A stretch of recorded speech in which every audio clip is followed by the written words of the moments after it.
Bismillahirrahmanirrahim. So I'm back in the U.S. after my Umrah journey. Alhamdulillah, it was a remarkable one. You know, there were two times in the 1990s where people were trying to send me to Hajj for free. And there were organizations like the Saudi-funded Muslim World League that used to send people to Hajj for free, particularly American converts. But to date myself, at this time, the vast majority of us did not have cell phones. So they had a ticket earmarked for me, but had no way to get in contact with me. So it wasn't meant to be. So finally, I got to see Mecca and Medina this year. And let me give you my thoughts while they're fresh in my mind. Now, I purchased the tickets back in April, I believe. Yeah, in April, Qatar Airways. And they were actually the cheapest. It was the cheapest available flight. And I said, you know what, since I'm flying with Qatar Airways, why don't I stop and spend a day or two in Doha? I've been really wanting to see Qatar since the World Cup. They did that magnificent job hosting the World Cup. I mean, Saudi Arabia is going to have it in 2 cycles, and I'm sure they will do great. But as of yet, no one can match the professionalism, the hospitality, the orderliness, the peacefulness of the Qatar World Cup, alcohol-free in the stadiums, and of course that great one where Messi led Argentina to the World Cup victory. So we stopped in Qatar. We really spent one evening there. And that evening we walked on the Corniche, saw the Pearl Monument, and then walked over to the Souk Waqif. The Souk Waqif is like the old traditional market, and we ate at the Souk Waqif. We were staying at the Movenpick Hotel, very nice hotel. They had a great breakfast buffet. And the next day we got up and we saw some of the historic sites and the significant sites of Qatar, the Qatar Museum. We learned the history of this nation, why you have a Pearl Monument. You learn the historical connection to India and seafaring. Very fascinating. And then we went to the Museum of Islamic Art. Outstanding museum. It's a beautiful building, amazing architecture, amazing museum. I recommend it. And we went to the Masjid Al-Imam Muhammad ibn Abdul Wahhab, one of the most beautiful masjids probably in the whole world. Fascinating place to visit. You know, we went on one street in Doha, the whole world was there. We went to an Indonesian restaurant, but just on that one street, there were probably 30, 40 different cuisines being offered. So then we fly to Doha. We make our way to Jeddah airport. I was a little nervous because as an American, I had security, I had my visa. My wife, I had a tourist visa. My wife had a Umrah visa, but alhamdulillah, that was no problem. We got through. Our guide, our mutawif, actually picked us up from the airport, took us straight to Mecca, where we checked into the Swiss Hotel Mecca, which is one of the hotels in the Clock Tower Plaza.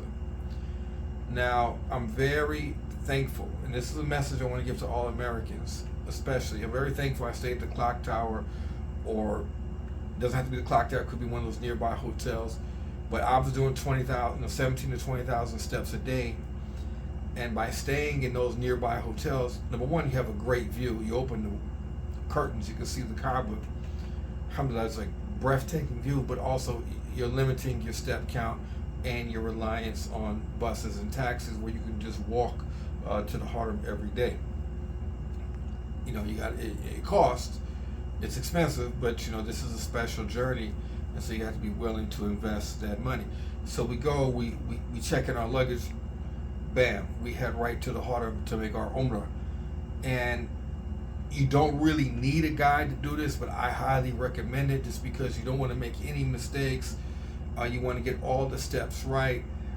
It's worth investing in this. And you get there in this place which you've been facing in prayer and has been central to your understanding of Islam and the stories of the seerah and the life of Prophet ﷺ. And then you get there and it's breathtaking to see with your own eyes. At the same time, you don't have time to gawk because you're entering Tawaf around the Kaaba. And at certain points of Tawaf, it gets squeezed like sardines, crowded. And I made it known to our guide, or I tried to, because there was somewhat of a linguistic barrier, him speaking Bahasa Indonesian, that I was not interested in kissing the black stone or getting that close or putting myself or anyone else in any physical danger, cramming with those people, that I wanted to make my tawaf from not too far away, but a safe distance. And it was still, there were times where we got shoulder to shoulder, bumping each other, but alhamdulillah, everything worked out. But just know, you can't have like an American mentality like some of us have. Oh, you bumping into me, you disrespecting me. You're going to get bumped into plenty on Tawaf. You're going to get bumped into plenty in Mecca and Medina. And that's something you're going to have to get used to. We successfully completed the Tawaf, went and drunk the Zamzam water.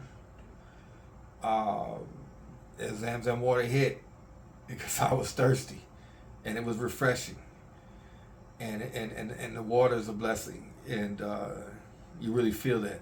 Then you go into your sa'i, which is 7 circuits, just like the Tawaf, and then the next step is getting your haircut. The haircut part was a little tricky. They have free barbers. I didn't go to them because they don't shave your head. I wanted to get my head shaved, so I went into the mall, which I thought would be a cleaner, more professional. Turned out it's not. I'm dripping with sweat. They don't clean my head at all. They just take a razor. They didn't put any.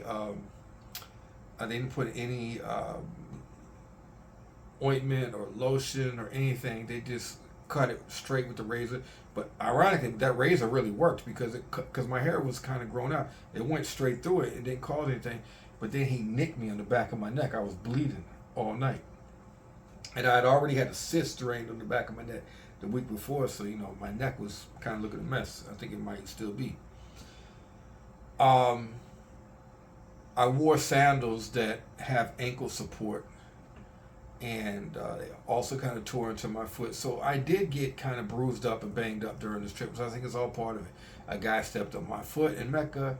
It started feeling better, and then there was like a police scuffle with somebody in Medina, and then someone else stepped on my foot. I bought some new thobes there, but they were all too tight on my arms. So when I get up from sujood, they would like strangulate my arms. So I had like bruises on my arms. So I think there's always things you come in these trips bruised up, but it's just part of the journey. So once we're settled in Mecca at the Swiss Hotel, Mecca at the Clock Tower, which I highly recommend, you're going to Fajr, and praying Fajr in the Haram is an amazing experience, and you make dua in that place, engages in dhikr in that place. And then the first day of Fajr, I met Sheikh Yusuf Jafri Idris, who is the son. Many of us know him from my generation because he was so instrumental and so beneficial to so many people here in the U.S., particularly those that were in the DMV at that time. I mean, he was one of the most beloved brothers. He's the son of Jafar Sheikh Idris, who just passed away a couple of months ago, who's buried in Medina, the great Sudanese scholar. So I got a chance to hang out with Sheikh Yusuf after Fajr, which was a real blessing because he hasn't lived in America in 20 years, and we miss that brother. We love him. We love that family. And it was a blessing seeing him and a brother from the UK that he brought with him. And we're talking about the UK International. When I would get on the elevator, I would always ask people, where are you from? Now you see a ton of Indonesians. And the Indonesians are usually wearing the same color. Like they'll wear like something around their neck or on the back of their head. All got the same color because those Indonesian Umrah groups, they travel together and they so they don't get lost from one another. In particular, there's a lot of old people. We saw an old Indonesian woman passed out there in Sa'i, had to be carried off. But yeah, so I saw in the elevator people, and I'm saying, where are you from? Afghanistan, Turkey, Algeria, a lot of Algerians, Moroccans, Egyptians, Saudis, uh, all over the world. Um, and the UK, I met quite a few people from the UK. So the first one from Manchester, I said I could send my condolences to Ricky Hatton. So a lot of people from Uzbekistan, I said, yeah, Uzbekistan Triple G. So knowing your boxing geography is helpful at events like this. The praying is surreal in the Harlem. You walk outside, they have the malls, and I recommend not eating the street food, especially for Americans, and eating in the malls, or eating it or using the room service at your hotel. And I mean, I went to Hardee's one night because there was no line, but El Bake is my favorite because it's a Saudi chicken chain. So like when you're local, you do local or eat even more traditional local cuisine. But those malls get really packed and crazy, but they are air conditioned, so that's a major plus because you will be hot. It was like 110 degrees there. I mean, it was hot, brother. It was hot. Um, there's a lot of beggars, and most of them are people who are illegal immigrants in Mecca and Medina. Don't donate to them. A lot of them got scams. They've been there for years, and they got the same story. My wife's pregnant, da, da, da. And you can look on TikTok. There's some videos of the same one. Their wife's been pregnant for 10 years and stuff like that. Don't donate to any beggars panhandles in the street in America or in Mecca and Medina. You can go right in the mall and have kiosks and booths for reputable Saudi registered charities that the money will actually go to orphans, to iftar meals, to helping out young married couples, Sadaqah Jariyah. So donate to these reputable Saudi sources and not the panhandlers, beggars on the street. So we utilize the Nusuk app, which is a great app. Everyone should download the Nusuk app on their phone, NUSUK. I purchased my Harlemain rail trade. Oh, before we left Mecca, we got a Ziyara tour from the hotel. I went to the concierge. I said, hey, can I get a Ziyara tour? We got a personally guided tour. Cost like $50 US. I'm like 200 Riyal. And, he took us around to Minna, to Muzdalifah, and Arafat, and all the Islamically significant sites around Mecca. And our time in Mecca also coincided with two major events for Saudi Arabia. Saudi National Day, which the hotel threw a party in the lobby, which I attended. So congratulations on Saudis on Saudi National Day. And the other one was the death of the Saudi Mufti Abdulaziz El Sheikh, from the family of His Excellency Turkey El Sheikh, and descendants of Al Imam Muhammad ibn Abdul Wahhab. And so his janazah, I believe, was in Riyadh and led by Prince Mohammed bin Salman, Hafidullah, but we were in Mecca, so they did Salatul Ghaib for him at the Haram. So I feel special that I was able to be there for that moment. Anyway, Nusuk app, book the Haramain Rail. It's better than any train line in the United States, better than anything Amtrak has to offer. It's clean, it's modern, it's efficient, and it's fast, like 183 miles per hour.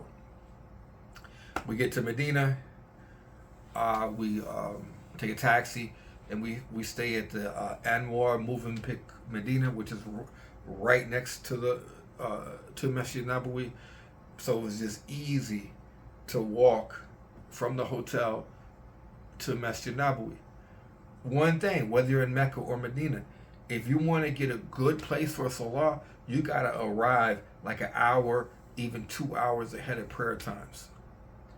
Because if you do like you do in America, I'm just going to slide in right before the Iqamah, you will be praying in Mecca on the street, not in the masjid, and in Medina at the back of the courtyard.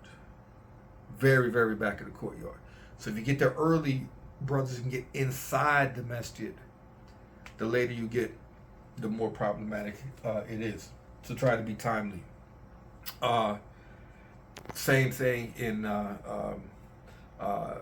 we actually had a Ziyara tour in Medina with a Saudi friend of mine in St. Louis hooked up, And to show you the changes of Saudi Vision 2030, our tour guide was a woman driving who took us, did a wonderful job, took us to the Qiblatain Mosque, took us to the site of the Battle of Uhud, took us to the Quba Mosque, the first mosque in the history of Islam, took us to many important sites in the history of Islam. There was a woman, she was driving an SUV. This is some of the changes which you've seen in Saudi Arabia. Women entering the workforce, and driving.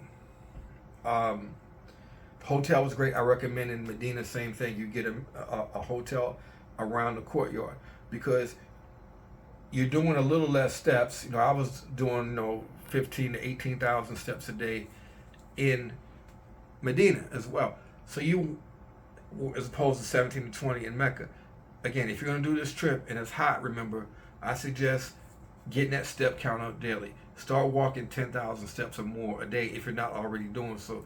And just for your health in general, don't be sedentary. Walk, walk, walk, walk, and prepare your body for this trip. And if it's a hot day, especially go out and walk in a hot day. Walk for a few miles on a hot day to prepare for the weather there and prepare for walking in that hot weather. Don't go in cold turkey, and I didn't. Alhamdulillah, I got a lot of weight I need to lose. I'm overweight. I got issues I need to work on, but I've been walking all year, especially since April, in preparation for this trip. So I think walking, getting your step count, is very important. But I would recommend one of those hotels, like the Moving Pick Anwar Medina, where we stayed, because it is adjacent. Only thing I don't like is in Mecca and Medina, sometimes you got to walk through these shopping malls to get to the masajid.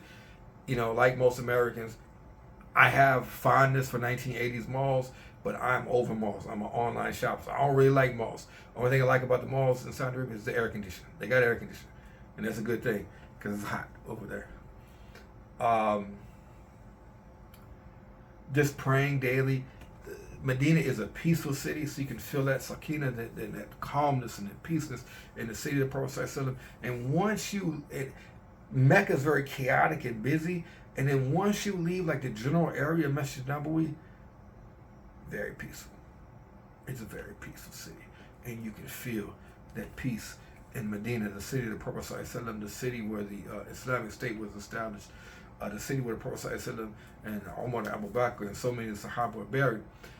You can book a Roda appointment to visit the grave of the Prophet ﷺ and Abu Bakr Siddiq and Umar ibn Khattab radiallahu anhu. You can book those through Nusuk, which I did. And it's very simple. You go there, you send your salutations upon the Prophet ﷺ, you salams to Abu Bakr and Umar. You don't engage in exaggerations.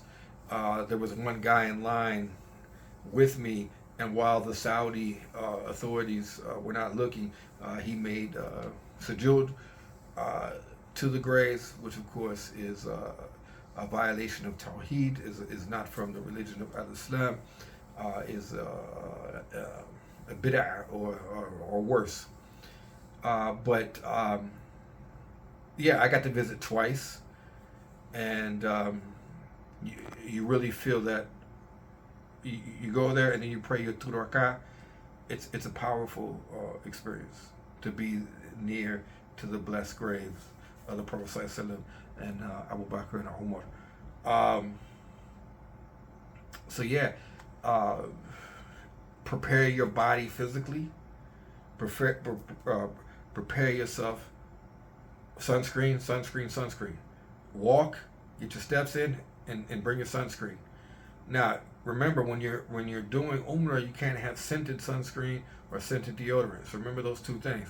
I know some of y'all brothers ain't got to worry about that because y'all don't even use deodorant, but that's another thing. Prepare yourself physically. Prepare yourself spiritually through ibadah and dua, etc. And then prepare yourself by watching YouTube videos and tutorials and reading booklets. There's some very good booklets on Hajj and Umrah, which you can get for free online.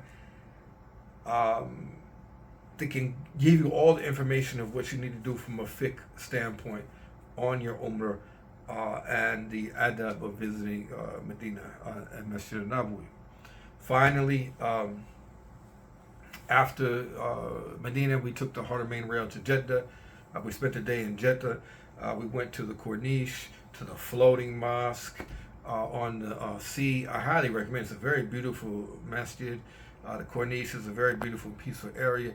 I mean, Jeddah, I saw the older neighborhoods, but the newer, modern ones look like Miami, South Beach, minus the murder, the mayhem, the chaos, the homelessness, and all of the dysfunction we see in American cities. Jeddah was just a beautiful city. And then we get on a plane to fly back. We fly back via Doha. I'm gonna tell you something. Doha has a huge airport. We had a 1 hour layover time.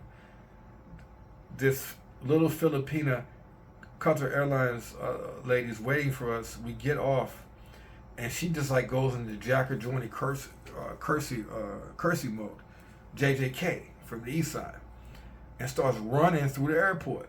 And we got to follow her running. And people ask, man, we can't keep up. We can't keep up. It's a huge airport. It takes forever to get from one flight to the next. And we barely made the flight back to the U.S. But alhamdulillah, we made it back. But that was a crazy experience. Alhamdulillah, I'm back. Inshallah, I can't wait to visit Mecca and Medina again. And of course, Hajj is on my mind. I'm sharing these thoughts while they are fresh, and hopefully they can be beneficial to some people. I would say buy your tickets in advance, download the Nusuk app, walk and get your steps in, bring your sunscreen, be prepared to get bumped into and stepped on, and don't get mad, and take time to give salams to people and meet people from all throughout the Muslim world, because that's a really cool thing to do when you're over. And I'll just say, in closing, this is a kid from St. Louis who comes from a background where people don't travel. Like, I never got on a plane until I was an adult. And most of the people I grew up around and never traveled internationally. Islam really gave me an international perspective to travel. And I'm seeing a lot of St. Louisans now who are traveling, Muslim and non-Muslim, and going to places. My brother just came from Rome. He's been to Dubai. He's been to Egypt. So I think it's a great thing. The more Americans are traveling, the more Americans are utilizing the blessing of this American passport. And so it was a blessing for me, not just to travel, but to go to these blessed and holy sites in Islam. And I want to give my full thanks and gratitude to the custodian of the two holy mosques, King Salman, to Crown Prince Mohammed Ibn Salman, Hafidullah, and to all the Saudi volunteers, the construction workers, the cleaners, the janitorial staff, the maintenance staff, the hotel workers, the bellhops, the concierge, the housekeeping staff, the cooks, everyone who works hard to accommodate the guests, the taxi drivers, of course, the Uber drivers, etc. Everyone who works hard to accommodate visitors, and we're very thankful for you. Jazakallah khair. Assalamu alaikum wa rahmatullahi wa barakatuh.